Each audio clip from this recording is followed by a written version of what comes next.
Buenos días, bienvenidos de nuevo a Negocios Televisión, bienvenidos a este espacio informativo mirando a todas las últimas horas pendientes de la ciudad de Nueva York, pendientes de la señal en directo que nos llega ahora mismo de Times Square tras la victoria por parte de Zoran Mamdani. Enseguida les contamos este duro golpe para Trump. Hoy el foco está puesto también en la Corte Suprema de Estados Unidos, donde a eso de las 4 en España se espera la decisión definitiva sobre los aranceles. Vamos a escuchar, por cierto, a Donald Trump eso de las 2:30 en un discurso a los senadores en un día en el que también vamos a mirar al American Business Forum. Enseguida miramos a esto, les contamos también el último movimiento por parte de Rusia sopesando, estudiando el envío de misiles Oresnik a Venezuela. Enseguida andamos en esta cuestión y miramos también a los avisos por parte de China en un día en el que, como les decimos, la mirada está puesta en Nueva York. Empezamos hablando del propio Mamdani, que ha ganado las elecciones a la alcaldía de la ciudad, poniendo a prueba la amenaza del presidente Trump de recortar los fondos federales a la ciudad a raíz de este resultado. Mamdani derrotó al exgobernador de Nueva York, Andrew Cuomo, a quien Trump había apoyado, y al candidato republicano Curtis Sliwa, convirtiéndose así en el primer alcalde musulmán de Nueva York. Con 34 años también es el alcalde más joven de la ciudad en más de un siglo. Mientras tanto, la Junta Electoral de la ciudad de Nueva York celebró una participación de 2 millones de votantes, la más alta en más de 5 décadas. May have set over our city this evening, but as Eugene Debs once said, I can see the dawn of a better day for humanity. For as long as we can remember, the working people of New York have been told by the wealthy and the well-connected that power does not belong in their hands. Fingers bruised from lifting boxes on the warehouse floor, palms calloused from delivery bike handlebars, knuckles scarred with kitchen burns. These are not hands that have been allowed to hold power. And yet over the last 12 months, you have dared to reach for something greater. Mientras tanto, el presidente de Estados Unidos, Donald Trump, ha pedido cambios radicales en el sistema electoral, horas después de que los demócratas consiguieran una serie de victorias en las elecciones estatales. Decía aprobar la reforma electoral, la identificación del votante, prohibir el voto por correo, salvar a nuestra Corte Suprema de la manipulación, no añadir más jueces de otros 2 estados. Hay que acabar con la filibustería, es lo que escribía Trump en Truth Social este martes por la noche. Los demócratas, como les contamos, ganaron las elecciones a gobernador en Virginia también y en Nueva Jersey. La contienda por la alcaldía de la ciudad de Nueva York también se saldó con victoria de los demócratas. Precisamente el propio Trump, que ha sufrido un duro golpe en California, un plan para rediseñar los distritos congresionales de California, conocido como Proposición 50, fue aprobado en las elecciones de este martes, lo que supone un revés para el presidente Trump. La medida fue impulsada por el gobernador demócrata de California, Gavin Newsom, quien la respaldó con todo el peso de su maquinaria política, poniendo a prueba su temple de cara a una posible campaña presidencial en 2028. El expresidente Barack Obama también ha instado a los votantes a aprobarla. Tras conocerse este resultado, Newsom declaró que la votación transmitía un poderoso mensaje a Donald Trump, quien, según él, ha sido históricamente el presidente más impopular de la historia moderna. Todo esto en un día en el que también hay que mirar los mercados, en concreto los mercados de Asia-Pacífico cayeron presionados por el descenso de empresas relacionadas con inteligencia artificial. Ayer el miedo se apoderaba también de Wall Street y el foco está puesto en Europa y en algunas acciones, como por ejemplo SoftBank, que se desploma cerca de un 14%, perdiendo los 32.000 millones de capitalización. Hemos visto también caídas en Advantis o en SK Hynix o en Samsung, perdiendo cerca de un 6% en Seúl. Todo esto en un día en el que también el foco está puesto en el accidente del avión de carga de UPS en Louisville, que dejó al menos 7 fallecidos y 11 heridos, según informaba el gobernador de Kentucky durante una conferencia de prensa. Describía algunas de las lesiones como muy graves, advirtiendo que no se acudiera al lugar del accidente debido a la presencia de elementos peligrosos que son inflamables y potencialmente explosivos. Decía, puede que aún haya personas que necesiten ser rescatadas, no impidan que los servicios de emergencia lleguen hasta ellas. Mientras tanto, el secretario de Transporte de Estados Unidos, Sean Duffy, describía esta escena como desgarradora. Afirmaba que la Junta Nacional de Seguridad del Transporte y la Administración Federal de Aviación dirigirán esta investigación. También pendientes de México, de su presidenta Claudia Sheinbaum, y es que un hombre acosó y tocó sin su consentimiento a la presidenta mexicana cuando ésta caminaba y saludaba a ciudadanos este martes en un corto recorrido a pie por el centro histórico a unos metros del Palacio Nacional en la capital mexicana. El sujeto, aparentemente ebrio, intentó besar por la espalda a la mandataria. Fue detenido por el equipo de seguridad de la presidenta mexicana, que según algunos vídeos se mostraba tensa tras el episodio. Sheinbaum tenía previsto asistir a la primera reunión nacional de universidades e instituciones de educación superior en las instalaciones de la Secretaría de Educación Pública, por lo que decidió trasladarse a pie, ya que se encuentra apenas a unas calles del Palacio Nacional. Fue en ese trayecto, en este bullicioso centro de la Ciudad de México, cuando el hombre, aprovechando que otros ciudadanos saludaban a la mandataria, se le acercó, intentó besarla en el cuello y luego abrazarla por la espalda. Miramos también a Rusia, que podría suministrar a Venezuela sus misiles hipersónicos más avanzados, el Oresnik, capaces de portar cargas convencionales o nucleares. La opción fue planteada por Alexei Zhuravlyov, vicepresidente del Comité de Defensa del Parlamento ruso, en medio del creciente deterioro de las relaciones entre Moscú y Washington. Decía literalmente: el suministro de nuevos desarrollos como el Oresnik o los ya probados misiles Kalibr no enfrenta obstáculos, en lo que apuntaba al portal ruso AZ.ru, advirtiendo que los estadounidenses pueden llevarse algunas sorpresas. El misil Oresnik, cuyo nombre significa avellano, es descrito por el Kremlin como imposible de interceptar y capaz de alcanzar cualquier punto de Europa en menos de una hora si se lanza desde Rusia o Bielorrusia. Vladimir Putin ha afirmado que un ataque masivo con estas armas, incluso con cargas convencionales, podría tener efectos equivalentes a un bombardeo nuclear. De acuerdo con The Washington Post, el presidente venezolano Nicolás Maduro ha solicitado personalmente a Vladimir Putin reforzar las defensas aéreas del país, incluyendo la reparación de aviones Sukhoi Su-30 Mk2 y la adquisición de 14 baterías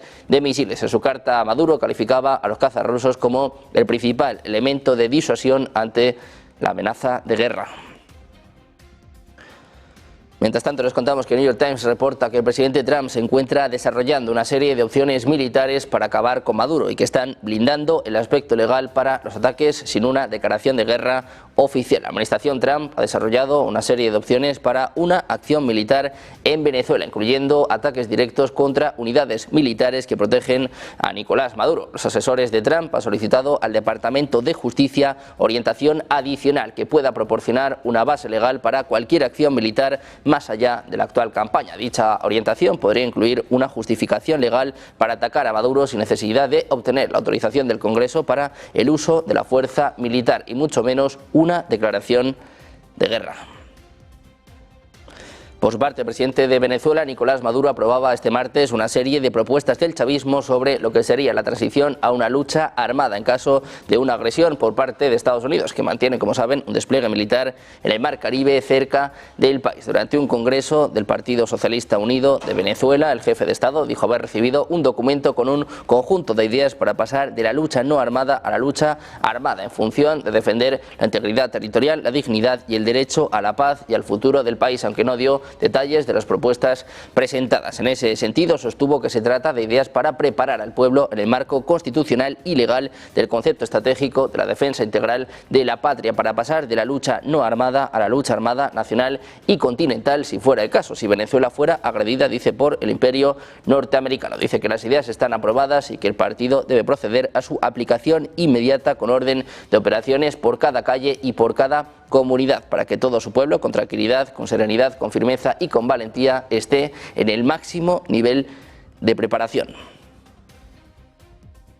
Mientras tanto, el Kremlin eludía comentar si Rusia va a ofrecer ayuda militar a Venezuela en caso de un ataque de Estados Unidos, tras informes de una solicitud de Caracas de suministros de misiles, radares y aviones. El presidente venezolano Nicolás Maduro afirmaba que su país y Rusia están avanzando en una cooperación militar que describía como serena y muy provechosa. Aseguró que va a continuar. Peskov confirmaba que tienen contactos de trabajo permanentes con Venezuela, aunque eso sí, evitaba dar más detalles. Mientras tanto, el presidente ruso Vladimir Putin insistía este martes en que su país no representa ninguna amenaza para nadie, a pesar de las recientes pruebas y el desarrollo de armas avanzadas, como por ejemplo el sistema de misiles de medio alcance Oresnik, el misil de crucero de largo alcance de propulsión nuclear Burevestnik y el vehículo submarino no tripulado Poseidón. En un discurso pronunciado durante una ceremonia dedicada a los desarrolladores de armas, Putin elogiaba los productos finales como de importancia histórica para su pueblo. Insistía en que Rusia está desarrollando su potencial nuclear y estratégico como todas las demás potencias nucleares. Putin afirmaba que un buque de reconocimiento perteneciente a la OTAN entró en la zona de pruebas del misil de crucero Burevestnik en un momento dado, pero decía, no interferimos en su trabajo. Dejamos que lo vean. Заслуженных государственных наград удостоены разработчики стратегической крылатой ракеты неограниченной дальности с ядерным двигателем «Буревестник» и беспилотного подводного аппарата «Посейдон». Результат, которого вы добились, имеет без преувеличения историческое значение для нашего народа, для обеспечения безопасности и стратегического паритета на десятилетия вперед. Можно смело сказать, на весь 21 век.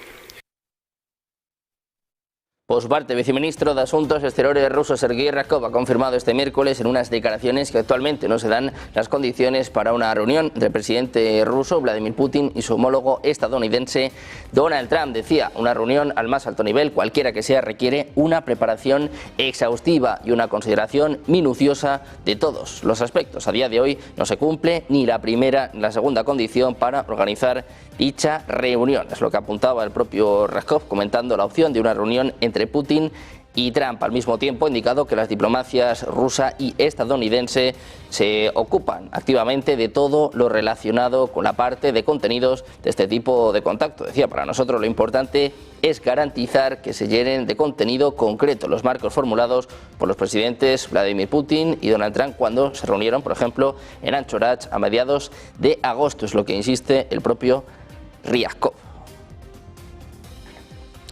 Mientras tanto, miramos también a Hungría. En concreto, el ministro de Asuntos Exteriores, Péter Szijjártó, reiteraba la oposición de Budapest a que Ucrania se convierta en Estado miembro de la Unión Europea, después de que Bruselas dijera que el país podría unirse al bloque en 2030. En un comunicado difundido por el Ministerio de Asuntos Exteriores, Szijjártó recordaba que para que un país se una al bloque, todos los Estados miembros de la Unión Europea deben aprobar esta ampliación. Añadía que el pueblo húngaro no permitirá que Ucrania se convierta en miembro. Esta mañana, la alta representante de la Unión Europea para Asuntos Exteriores y Política de Seguridad, Kaja Kallas, destacaba los avances positivos que Ucrania ha logrado en su camino europeo, junto con otras naciones de Europa del Este y de los Balcanes.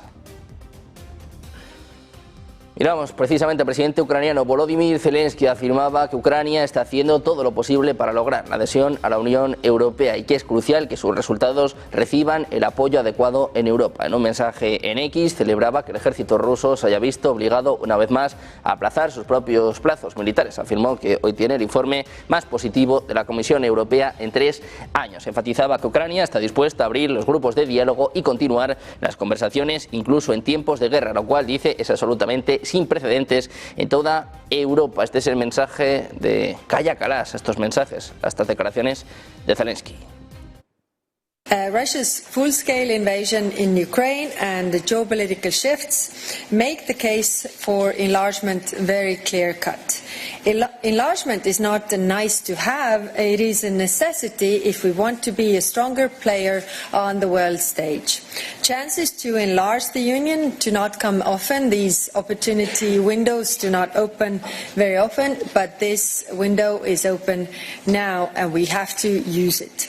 At the same time, we won't cut corners and we don't offer any shortcuts. Joining the European Union remains a fair, tough and merit-based process. But now new countries joining the European Union by 2030 is a realistic goal. Pendientes de Ucrania, mirando también a las relaciones entre China y Rusia, pendientes de los aranceles de Donald Trump. Veremos qué sucede. Eso de las 4 de la tarde, les decíamos, la Corte Suprema toma hoy la decisión final. Vamos a hacer una pausa, 2 minutos, y enseguida más información en Negocios Televisión.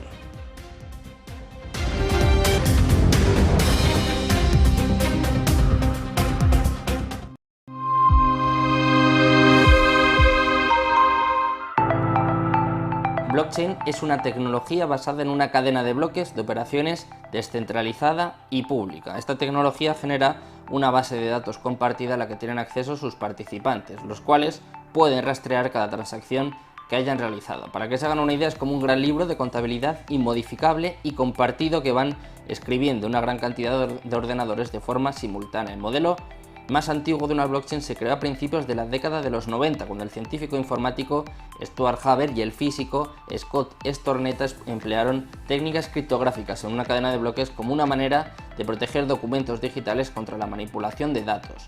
La tecnología blockchain se suele utilizar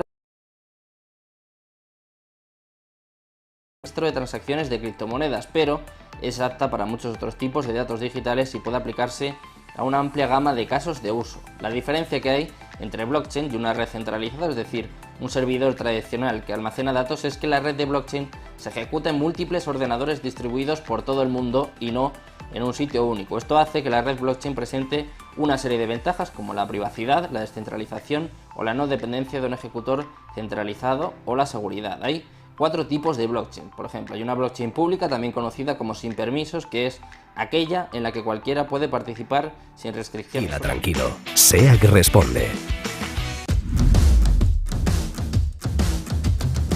¿Puede privatizarse la democracia? Quizá es esa la pregunta que nos tenemos que hacer todos. Un globalismo que afecta a todo lo que sustenta nuestras vidas. Realidad económica tangible, necesaria de analizar.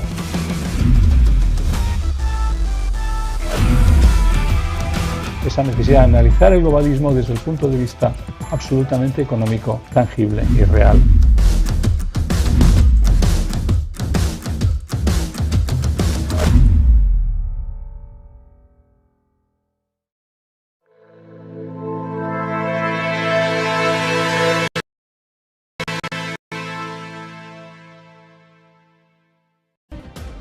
Seguimos en Negocios Televisión, seguimos mirando a las últimas horas pendientes de China y de Rusia. Les contamos que Xi Jinping afirmaba que las relaciones con Moscú avanzan a pesar de un entorno externo turbulento. Hizo un llamado a una mayor cooperación económica. El líder chino realizó estas declaraciones durante una reunión con el primer ministro ruso Mikhail Mishustin en Beijing. Ambos países han fortalecido sus lazos desde el inicio del conflicto en Ucrania, si bien no son socios en igualdad de condiciones. En medio de las sanciones occidentales, Rusia se ha vuelto económicamente dependiente de China. El presidente de Estados Unidos, Donald Trump, ha vuelto a nominar a Jared Isaacman, aliado del multimillonario empresario Elon Musk, para dirigir la NASA. Decía: esta noche me complace nominar a Jared Isaacman, un consumado líder empresarial, filántropo, piloto y astronauta, como administrador de la NASA. Es lo que escribía el propio Trump en Truth Social meses después de retirar su nominación. Decía: la pasión de Jared por el espacio, su experiencia como astronauta y su dedicación a ampliar los límites de la exploración, desentrañar los misterios del universo e impulsar la nueva economía espacial lo convierten en la persona idónea para liderar la NASA hacia una nueva era audaz. Es el mensaje que escribía Donald Trump. Precisamente hablando de la NASA, les contamos que los agujeros negros supermasivos no solo destacan por su capacidad de engullir materia en el espacio, sino que también desempeñan un papel fundamental en la evolución de las galaxias y en la historia del propio universo. En el corazón de la Vía Láctea, Sagitario A lleva miles de años inactivo, pero los astrónomos saben que algún día volverá a despertar. Estudiar cómo y cuándo se producen estas reactivaciones permite no solo vislumbrar el destino de nuestra galaxia, sino también comprender mejor los mecanismos cósmicos que moldearon el universo tal y como lo conocemos a día de hoy. El agujero negro supermasivo Sagitario A, situado en el centro de la Vía Láctea y cuya masa equivale a unos 4 millones de veces la del Sol, ha permanecido miles de años en un estado de relativa calma. Sin embargo, un equipo internacional de astrónomos ha puesto fecha al momento en el que este coloso podría volver a despertar y entrar en una fase de actividad intensa. Esto ocurrirá cuando la Vía Láctea colisione con una galaxia enana llamada Gran Nube de Magallanes, actualmente situada a unos 200.000 años luz de la Tierra. Este fenómeno no ocurrirá de inmediato, ya que los cálculos estiman que la colisión entre la Vía Láctea y la Gran Nube de Magallanes tendrá lugar dentro de unos 2.000 millones de años. Cuando suceda, la interacción gravitatoria canalizará gran cantidad de gas hacia el centro galáctico, lo que podría reactivar Sagitario A y transformarlo en un núcleo activo que emita enormes cantidades de radiación. Este tipo de escenarios no solo ayudan a comprender el futuro de nuestra galaxia, sino también a estudiar cómo los agujeros negros supermasivos condicionan la evolución del cosmos.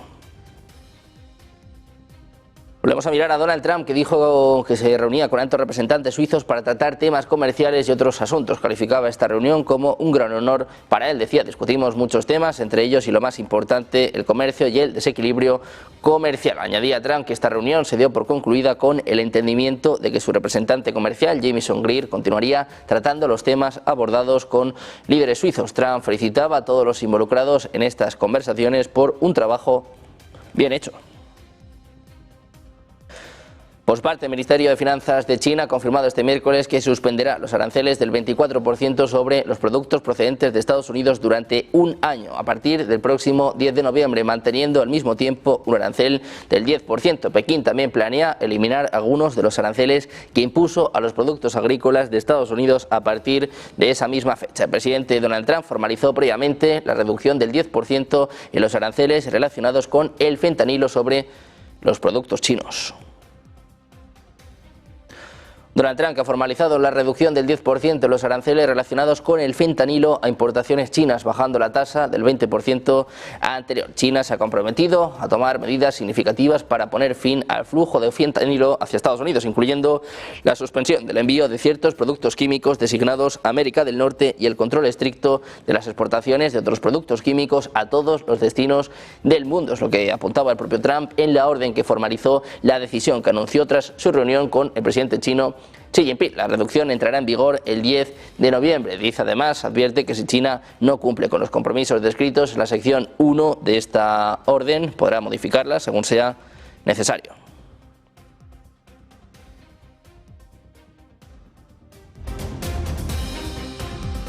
Por parte, la secretaria de prensa de la Casa Blanca, Caroline Leavitt, decía que este chip Blackwell de Nvidia no es algo que le interese vender a Estados Unidos en este momento. Decía que el presidente ha dejado muy clara su postura a este respecto. Hoy temprano, el secretario del Tesoro de Estados Unidos sugería una entrevista con CNBC, apuntando a que podría permitir la venta de chips Nvidia de alta gama a empresas chinas a medida que la tecnología avanza rápidamente. Por su parte, la presidenta mexicana Claudia Sheinbaum afirmaba que el supuesto plan que tiene el presidente de Estados Unidos, Donald Trump, de enviar ataques militares contra instalaciones y líderes de cárteles de la droga en territorio mexicano no va a ocurrir. La reacción de la gobernante mexicana ocurre después de que la cadena NBC revelara los supuestos planes de Trump, los que supuestamente estaría planeando una expansión de su operación contra el narcotráfico en el Caribe y el Pacífico. Sheinbaum defendía la soberanía de México y enfatizó en que con Estados Unidos se tiene colaboración y coordinación sin subordinación.